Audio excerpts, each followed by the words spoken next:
All right, Meg, thank you very much. Meanwhile, there is some good news for Tennessee drivers. Right now, gas prices across the state have steadily declined over the last week. And ARC Chattanooga's Fallon Howard spoke with drivers to see if that will bring them any relief at the pump. Good morning, Fallon.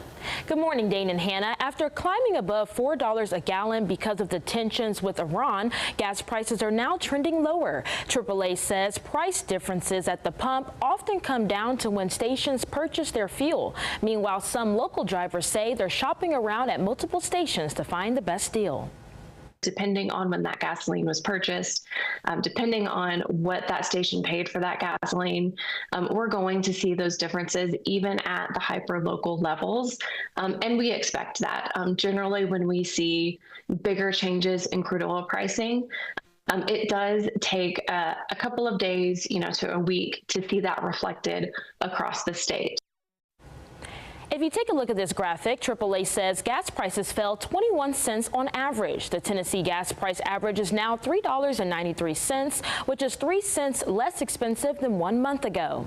And I asked AAA, when gas prices are down for a period of time, how long are they expected to stay that way? Cooper tells me that the situation with the war in Iran can change overnight. If you take a look behind me, you can see that AAA says here in Chattanooga, gas is the cheapest in the state at $3.71 a gallon, but as opposed to some of the other cities across the state, Knoxville, Memphis, and Nashville range from $3.96 to $3.99 a gallon.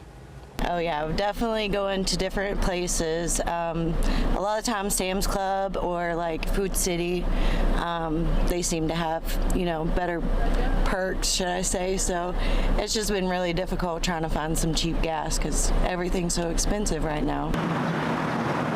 Drivers can track pump prices on our website at newschannel9.com under area gas prices.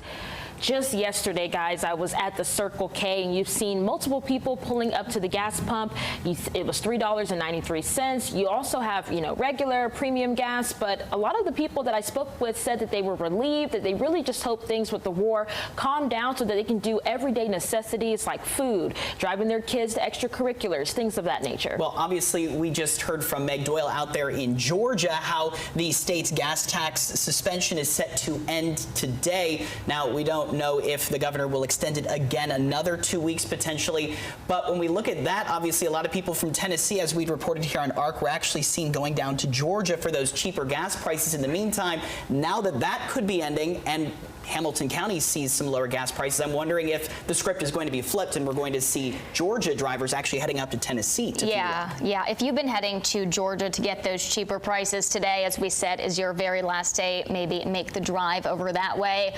I think a lot of us have trust issues when it comes to those gas prices recently. They are fluctuating day to day. I mean, I drive down Amicola every single day on my way to and from work. It seems as though those prices are quite different, really, depending on the day, depending on the week. It changes at a moment's notice, whether that be the war with Iran or other factors. So a lot of people just looking for that relief when it comes to travel. It's not just cars we're seeing these gas prices impacting flights as well, air travel. So it's not just driving, it's flying as well. And as we approach these summer months, people are wanting to go on vacation, but they're having to pay the price for that. That's right. Now, one thing to consider is that with the changes with the war in Iran, these changes can happen overnight, but they can also stay for a period of time. So just making sure you're monitoring the gas prices. But for right now, for Tennesseans, hop on that lower gas as of right now, as Chattanooga is the cheapest as opposed to some of our regional cities. Yeah, we saw some of the hope about having those negotiations improve over the Strait of Hormuz reopening. That hope sort of leading to some lower gas prices, at least in the short-term range. But like you mentioned, Fallon, we're going to have to see how all those factors combine. Thank you very much.